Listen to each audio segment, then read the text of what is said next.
Hello, everyone. My name is Jennifer Wilson, and I am your guide here at Simple Scrapper.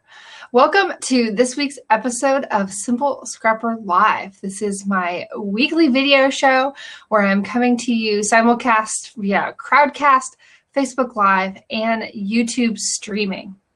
If you are watching on Facebook or on YouTube, whether that's live or in the replay, I want to encourage you to click that button to join us on Crowdcast for this episode or future episodes.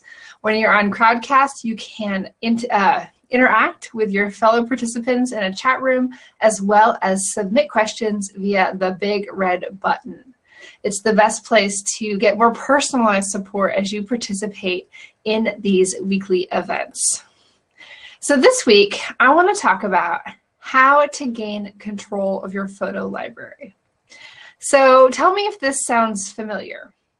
You have so many photos on your phone, so many sometimes that you have to figure out what you're going to do because your phone is full and you're getting alerts. And so you move them somewhere else, and then maybe you're not sure where that is. And so you have your photos in different places on different devices, and you're constantly feeling up against a wall when it comes to the quantity of photos you have. Well, I want you to know that you can get the situation under control, and you can create simple systems that make it easy to have photos for you to do something with later, because that's what it's really all about. If you're here today, that's probably because you're a scrapbooker, or you at least identify as a memory keeper. Here at Simple Scrapper, I help women find their perfect fit when it comes to this hobby. I want them to figure out what types of strategies fill you up and fit your life when it comes to documenting your memories. And to me, the core of that is your photos. And so having an organized or at least well-managed photo library is pretty much a foundation. And I want to talk to you today about my approach for getting there.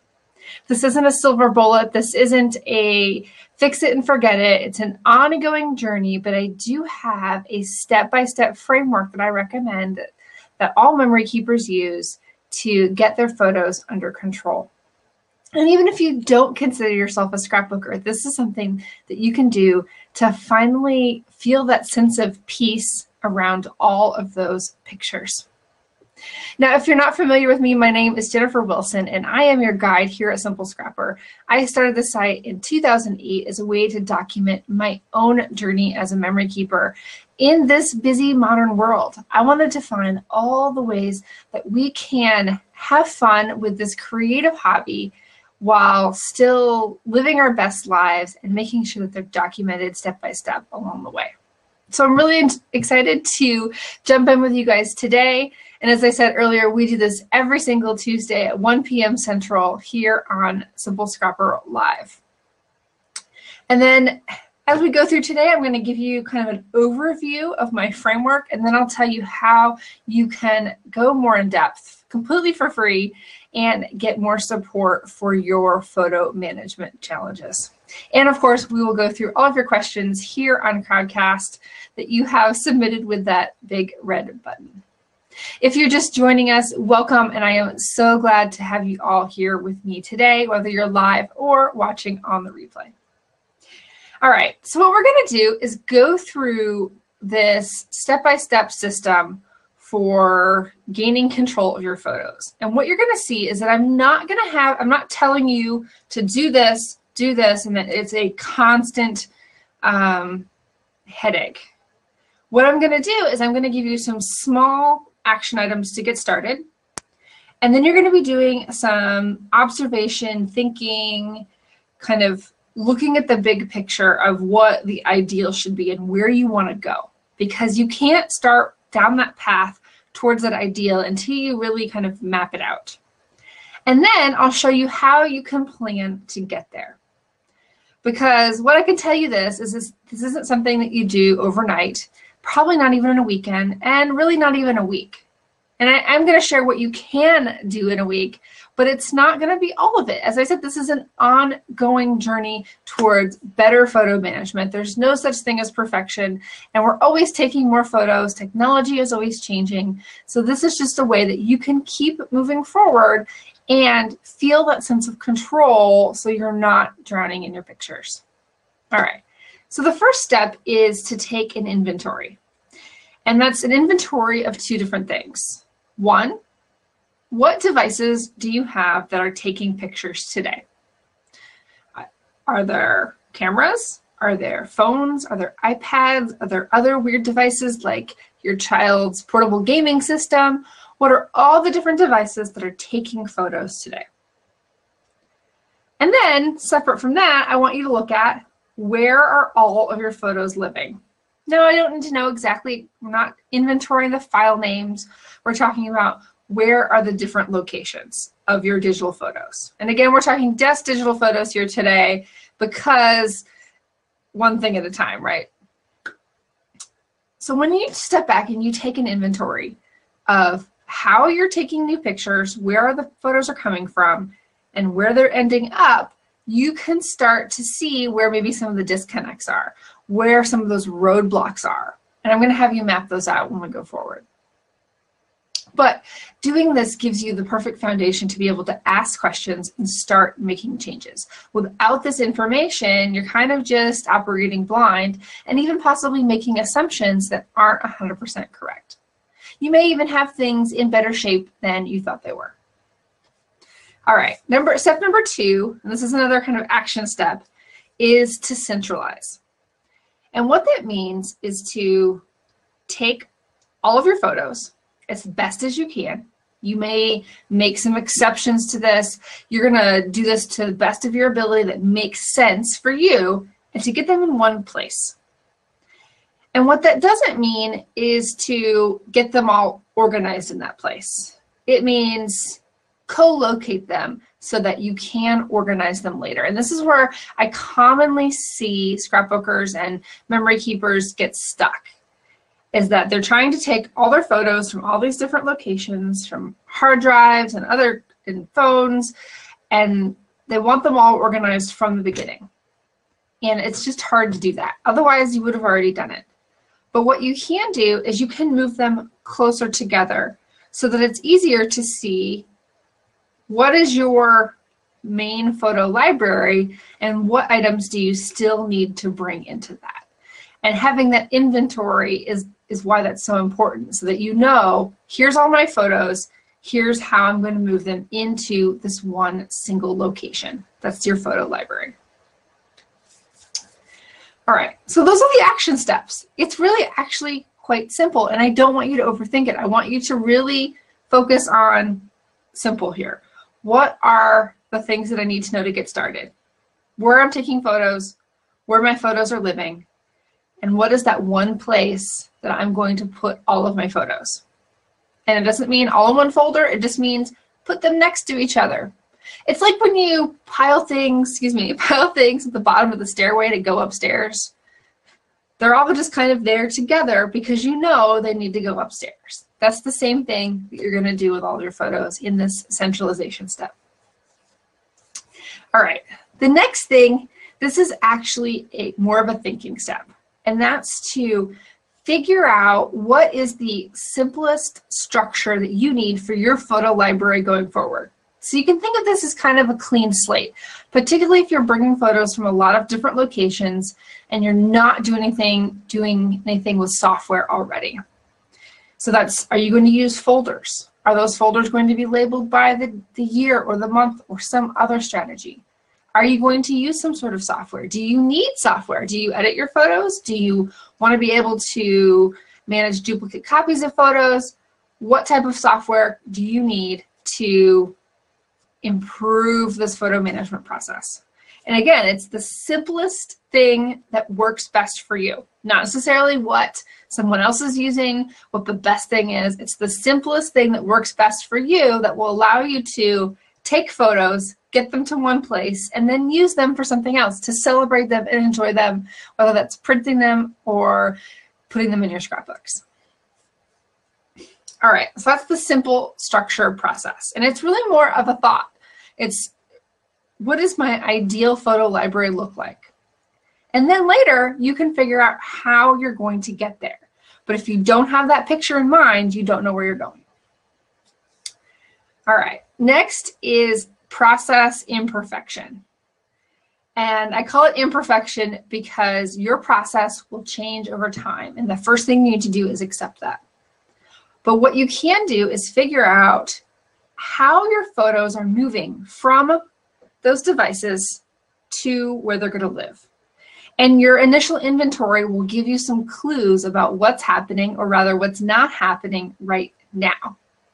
And you can start mapping out how you're going to get all those devices that are taking photos, and how you're going to get those images into your one location.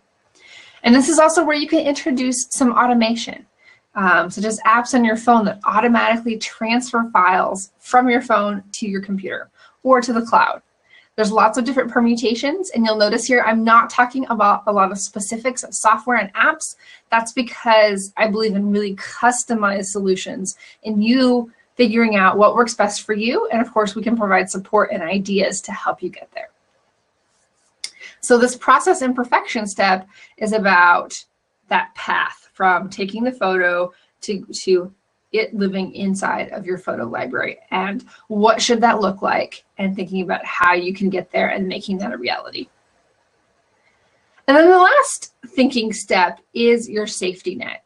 How are you backing up your photos? How are you making sure that all the photos you're taking, all those pictures, are safe and sound, and should something terrible happen to your phone or your computer, how are you going to recover those?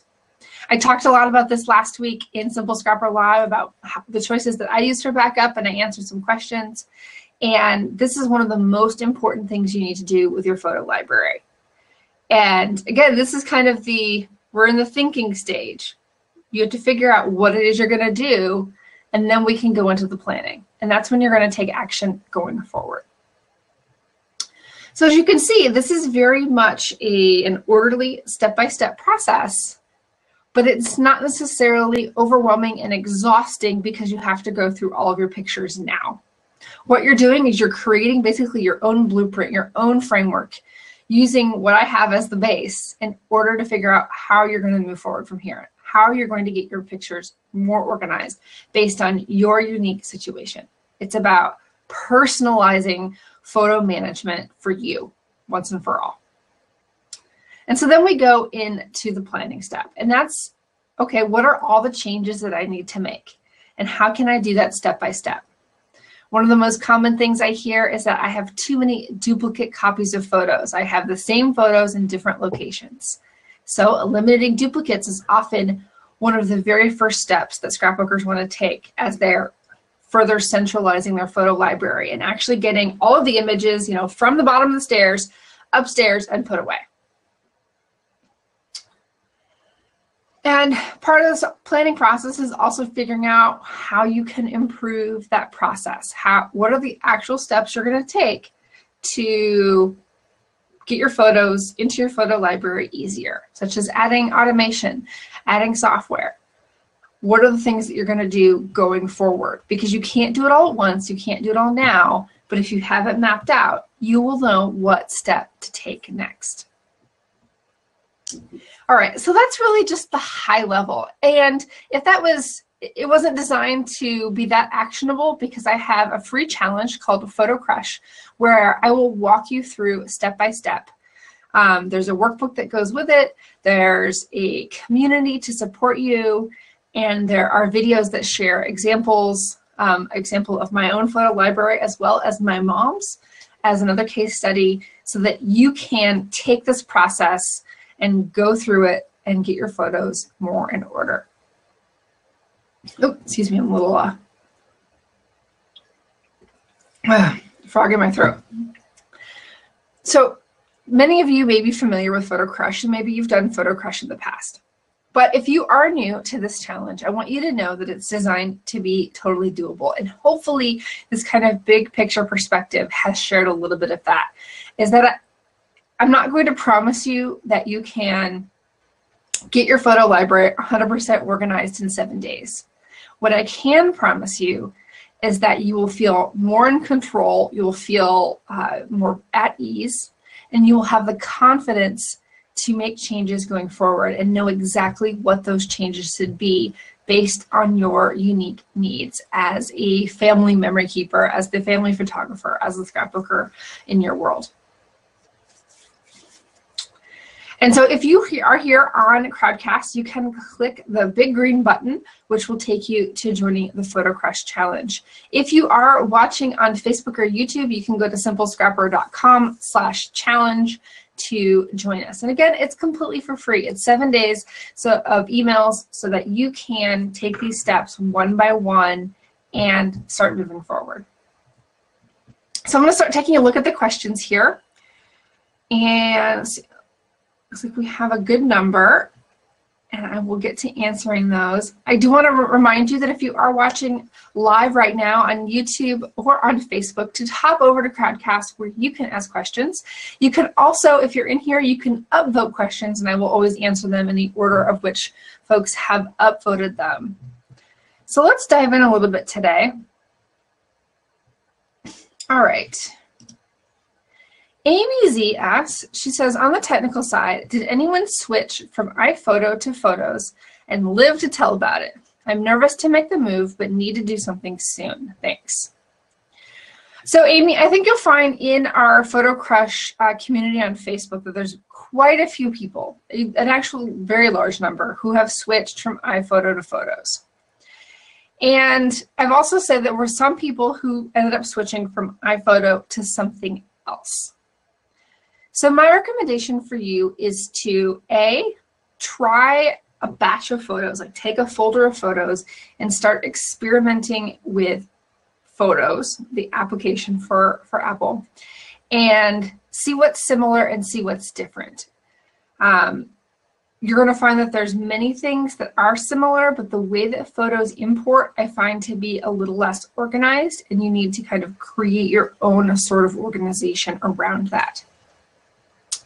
I think that Photos is similarly powerful, but if maybe you're ready to move on to something else that has a more sophisticated editor, or you want to do some other things with your images, or you want to do non-destructive editing, such as with Lightroom, and that's where you can edit a photo without actually making changes to the original file, then you might want to be moving on to something else. So you need to think about what your needs are at this stage of your photo management.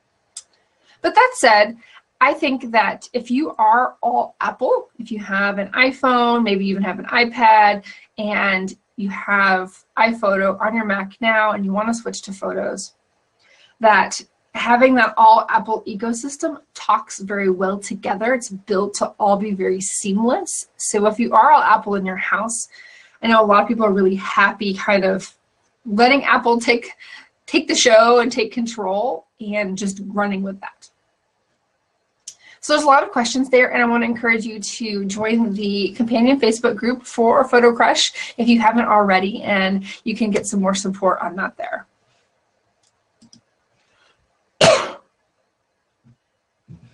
All right. Judy asks, do you still feel that manually is the best and easiest overall way to eliminate duplicates? Have you tried any of the free software that is supposed to help with this? So I have kind of a controversial opinion, and that's even when you have a lot of duplicate photos, that manual inspection, often this means like having two folders next to each other, is often the most direct way of eliminating those, because typically it's going to be batches of photos. It's not going to be single photos. It's going to be this batch of photos exists in two different places. So once you can identify that, you say, okay, here's the start, here's the end. I'm going to keep this set and I'm going to delete this set.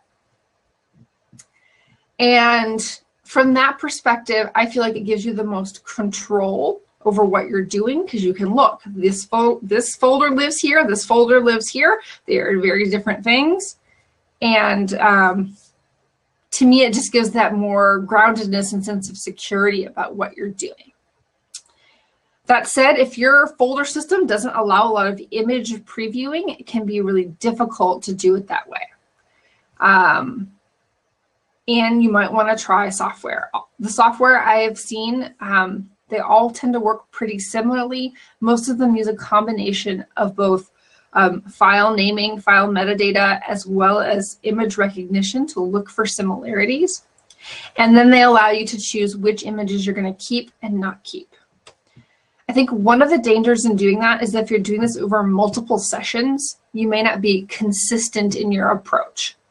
And you could end up with your photos still in different locations. So that's one of my concerns. It doesn't mean it doesn't work. I just think you have to be really deliberate about it. And you have to really maybe even take some notes so that you know how you're approaching the use of the software and to verify what it's really doing with your files. So that means testing it out on some of your files first so that you can really see what it's doing in the folders. Because I think that's one of my challenges with software in general is that I don't want my software to be thinking harder than me, because it can be confusing when you're not sure what the software is doing. And so that's why I do tend to recommend the manual approach. But the caveat with that is that typically the manual approach means having two folders that have image previews side by side so that you can flip through those pretty easily. All right, I hope that's helpful. I know my answer is not always the most popular one. It's just the answer. It's the solution that I think is I'm most confident in. All right.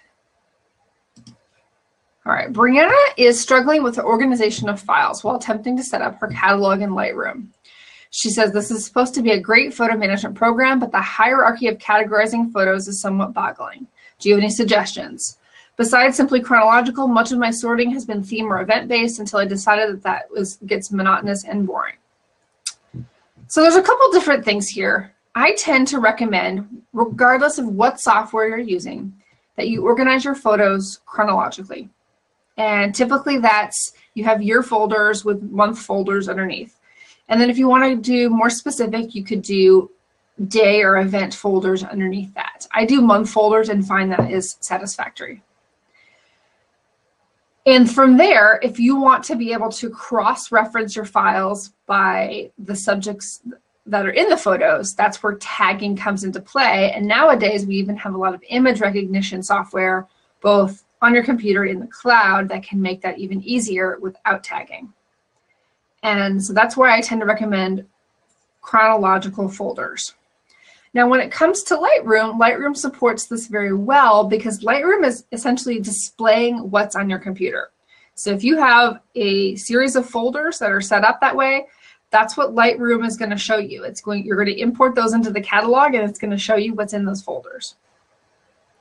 Now, you can get things not synced by moving the folders, and then Lightroom would tell you, hey, this folder is no longer synced. Can you find it again for me? But it will always show you basically where those folders live in your file system. So from that perspective, I'm not 100% sure what the challenges you have are. Once you have your photos imported, you can add tags, which allow you to create smart collections that look by tag. You can also even create smart collections based on other search criteria, such as the camera that was used, or a date range, or various permutations. Any kind of data you have about the image can be used to create a smart collection to group photos from there. So what I'm guessing is that maybe you need to play with it a little bit more. It can seem a little intimidating, in particular because there's a lot of really robust editing tools, but the management part is quite simple. And so I want to encourage you to reach out inside of the Photo Crush Facebook group for a little more help if you need it, Brianna. All right. All right. Carmel asks, she wants to know if she can print the Photo Crush class. So what I'm going to do is that I've not yet added basically a slide deck for the entire class into the classroom, and I will get that done today. It's something that's been on my list, and it just requires a little simple export and uploading that, and that can provide a nice reference for those who watch the videos but want to go back and refer to them later, but without jumping back into the videos. So hopefully that's helpful to all of you who are just joining, as well as those who've been participating. All right. Okay, Heather wants to know, what are the steps to automatically upload my iPhone photos to my Lightroom library? So the way I am doing that right now is that I have the Lightroom app on my phone. And there's a setting that you need to select both in your phone and in your desktop Lightroom app in order to have those sync.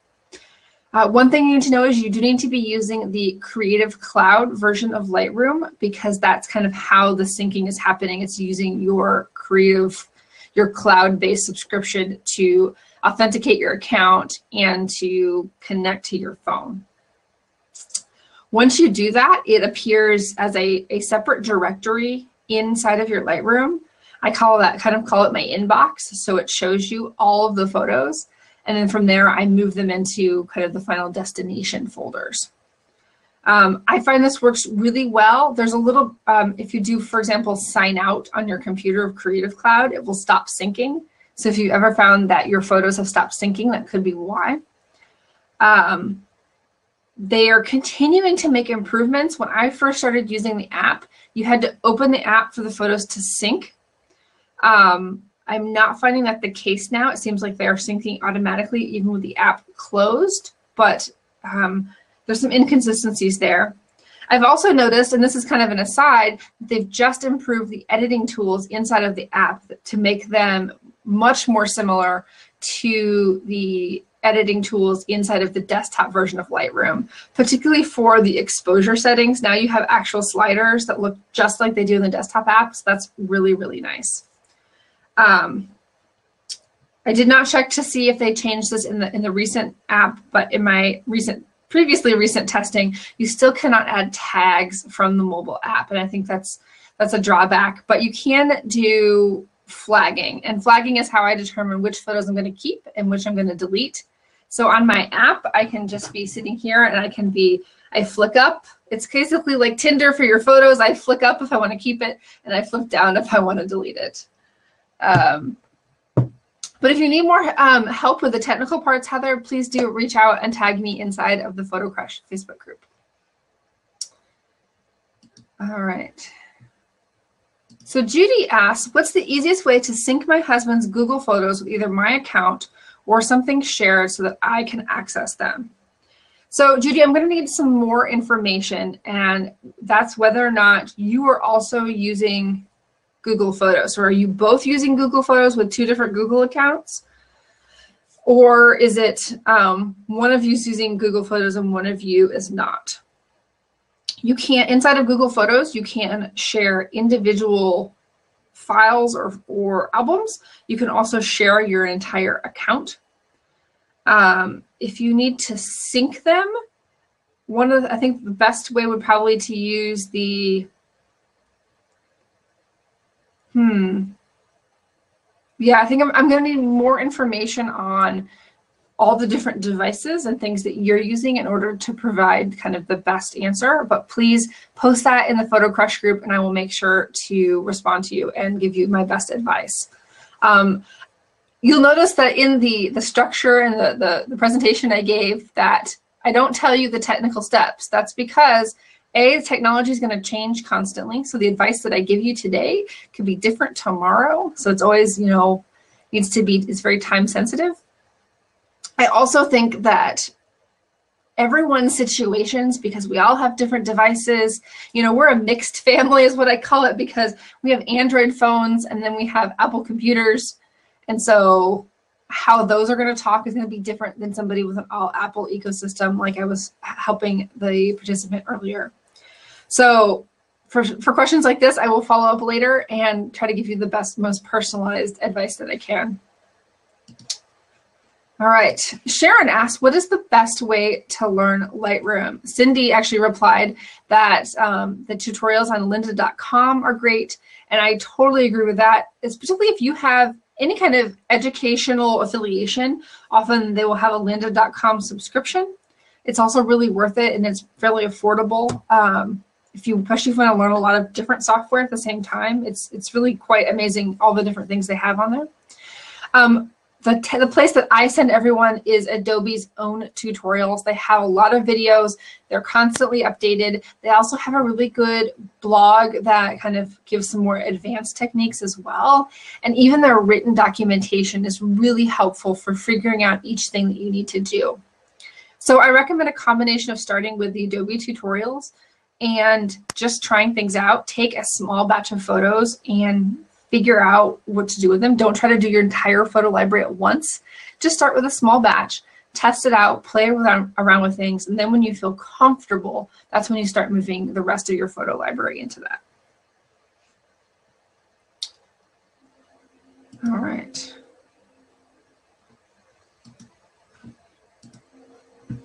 Okay, that looks like all of our questions for today. I want to thank you guys so much for watching this week and each and every week. I love doing these Simple Scrapper Live episodes where I can share a little bit about what's on my mind to help you be more intentional and purposeful with your memory keeping hobby, and particularly with getting your photos finally under control, because this is the foundation of doing anything with your photos, from printing them to hang on your wall to getting them into your scrapbook albums. And I love kind of supporting that part of your journey because it's so fundamental to doing anything else, whether it's creative or not.